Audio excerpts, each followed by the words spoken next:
हमको कभी कोई इनकम टैक्स का आता होगा तो मतलब हम भी जाते हैं। तो अगर मुख्यमंत्री नहीं जाएंगे तो वो क्या मैसेज दे रहे हैं अपने सपोर्टर्स को?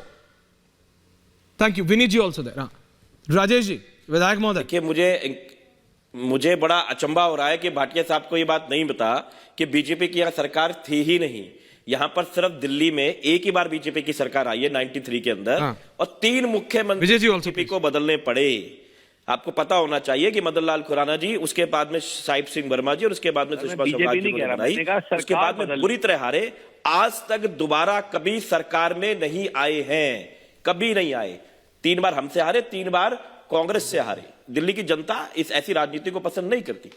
लोकसभा के चुनाव में ये कह रहे हैं, लोकसभा का चुनाव एक अलग किस्म का चुनाव था, वो कांग्रेस के खिलाफ चल रहा था उस वक्त, माहौल ठीक है, वो अलग चुनाव हुआ। उसके बाद इस बार दिल्ली के निगम में भी हारे। रही बात इस बात की कि जमानतें जब्त होगी, अब तक का तो रिकॉर्ड सर कुछ और ही है। पहली बार में 28 सीटें जीती जब कोई नहीं जानता था, अगली बार में 67 सीटें जीती आउट ऑफ 70, और वोट जो है ना 70,000 80,000 से जीती हैं। तीसरी बार में 62 सीटें जीती हैं सब, समझ रहे हैं।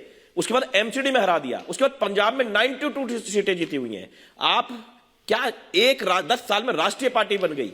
आप देख रहे हैं गुजरात में उन्हीं के घर में जाके इतनी हिम्मत दिखाई कि 40 सीटें दूसरे नंबर पर, 5 सीटों को जीत लिया। आप मजाक समझते हैं सर कि जमानतें जब्त हो जाएंगी क्योंकि आपने ऐसा कह दिया? या तो आप अभी टीवी पे बताओ कि आपने आम आदमी पार्टी को वोट दिया था तीनों चुनाव में, दिया था आपने 2015 में 20 में? आप बताइए। कभी भी आप पार्टी को वोट नहीं दिया। और मैं लोकसभा के इलेक्शन की बात कर रहा हूं, मैं विधानसभा की बात नहीं कर रहा, मैं लोकसभा की बात कर रहा हूं कि लोकसभा में 2 बार आप हार चुके हो। 2 बार लोकसभा में भी बीजेपी आपकी सरकार थी, लोकसभा में भी बीजेपी नहीं थी, लोकसभा में पिछली बार भी आप हारे हो। आपने कहा जमानत जब्त हो जाएगी, आप मुझे एरिया बता दीजिए। आपकी जमानत जब्त होगी। Okay, relax relax relax. Vijay ji, Rahul ji, Rajesh Gupta ji, thank you very much. Can I have all 3 of them? Vijay ji, Rajesh ji आ रहा हूं। देखिए राजेश जी, मैक्रो पॉइंट को समझिए। नहीं राजेश जी, अच्छा राजेश जी का ऑडियो आप है हमेशा बैठ के कुछ भी बोलने से क्या होता है मेरे दोस्त? किसी को बोलने से कुछ नहीं होता। मैं तो कह रहा हूं ईडी का तो सुनो। मेरे को ये नहीं समझ आ रहा है विजय जी, आम आदमी पार्टी कह रही है भाई हम कुछ गलत नहीं कर रहे हैं। आज अरविंद केजरीवाल के घर के बाहर दिल्ली क्राइम ब्रांच पहुंची है ना, ईडी को छोड़ देते हैं राजेश जी। अब में आपके नेता हैं जैस्मिन, है ना, उन्हीं की वीडियो आई सामने बाहर कि आप हमको दे दीजिए, हमारे पास तो रोज ईडी का समन आता है, सीबीआई का समन आता है। क्राइम ब्रांच वाला बोला नहीं, हमें सीएम को देना है। वहां पे बहस हो रही है।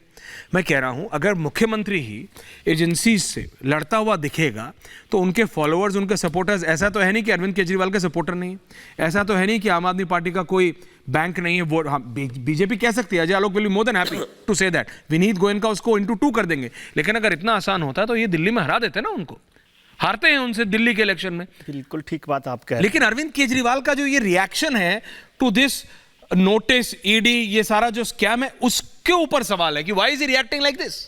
नहीं, उसका सवाल मुझे ज्यादा ये लग रहा है कि केजरीवाल साहब को मैं बहुत लंबे समय से जानता हूं, और जब वो राजनीति में आए तब से उन्होंने राजनीति को बदलने की बात की जिसका आपने जिक्र किया। और आम आदमी पार्टी को, राजेश जी को याद होगा कि वो शुरुआत में कांग्रेस के लिए और तमाम नेताओं के लिए कहते थे कि जब आरोप लग गया तो उनको इस्तीफा देना चाहिए, सिर्फ आरोप लगने पर। हाँ। तो इस्तीफा देना चाहिए। और वही कहते थे कि आरोप लगने से पहले कर देंगे, पहले इस्तीफा उनको दे देना चाहिए। तो अब उस मामले में ईमानदारी को साबित करने का ये सुनहरी मौका है। मेरे एक मित्र कहा करते थे कि भाई मैं बहुत ईमानदार आदमी हूं, लेकिन मेरे को बार बार परेशानी क्यों होती है? तो मुझे एक मित्र ने बताया कि यदि आप अपने आप को सोना कहते हैं तो कसौटी पे परखने के लिए तैयार रहना चाहिए। अब मेरा जैसा पीतल हो तो पीतल को तो कोई कसौटी पे परखता नहीं है ना। जब आप अपने आप को सोना कहने की दावा करते हैं तो फिर कसौटी पर परखने के लिए तैयार रहना चाहिए। एक बात और मैं कह देता हूं, मुझे अडवाणी जी से और इस बात आई, राजेश जी ने अडवाणी जी का जिक्र किया और जेल का जिक्र आजकल बहुत हो रहा है कि भाई जेल जाने की बात होती है, जेल भेज देंगे किसी को।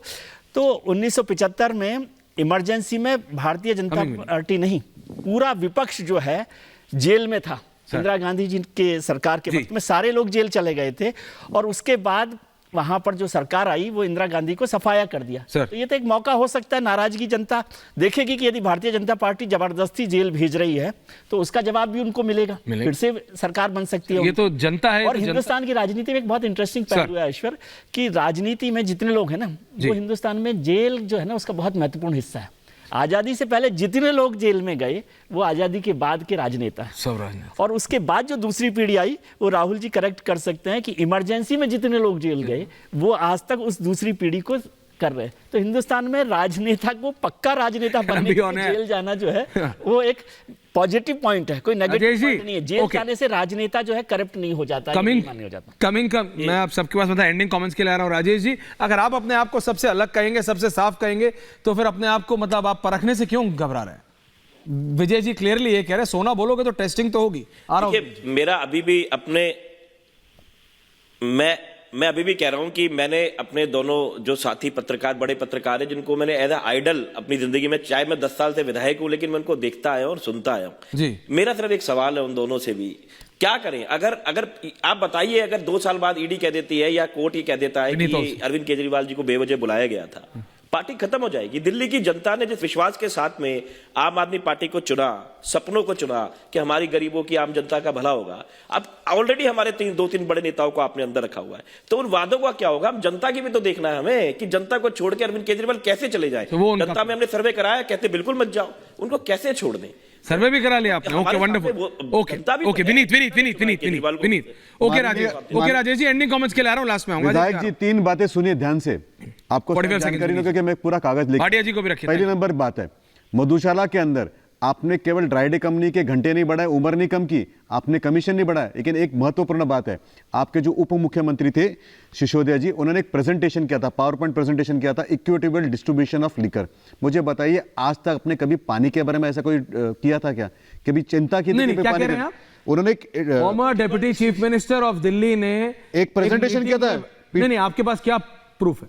पूरे मीडिया में आप ही ने दिखाया है, आपकी रिपब्लिक में दिखाया है। नहीं, पीपीटी तो था हमारे पास, लेकिन आपको उन्होंने दिखाया है कि इक्विटेबल डिस्ट्रीब्यूशन ऑफ लिकर, इसका प्रेजेंटेशन उन्होंने किया है। नहीं, वो तो उनके चैनल में मैंने देखा है। तो उनके अब ये नहीं, उन्होंने क्या कुछ नहीं, वो उनके सेक्रेटरी ने कहा था कि ऐसा हुआ है, उन्होंने इसको डिनाई किया कि ये झूठ बोल रहा है। अरे उनका पावर पॉइंट प्रेजेंटेशन है, मैं आपको भेज दूंगा। अब ये है, कभी उन्होंने कभी पानी के बारे में सोचा क्या? बस के बारे में सोचा नहीं। दूसरी बात है, 17 फरवरी 2021 का टाइम्स ऑफ इंडिया उठा के देख लीजिए आप। 8वीं 9वीं के अंदर दिल्ली के जितने भी स्कूल हैं, दिल्ली शासन के शासित, उसके अंदर से 1,57,000 बच्चों को आपने फेल किया, उसके बाद में उनको केवल 52,000 को रीएडमिशन दिया।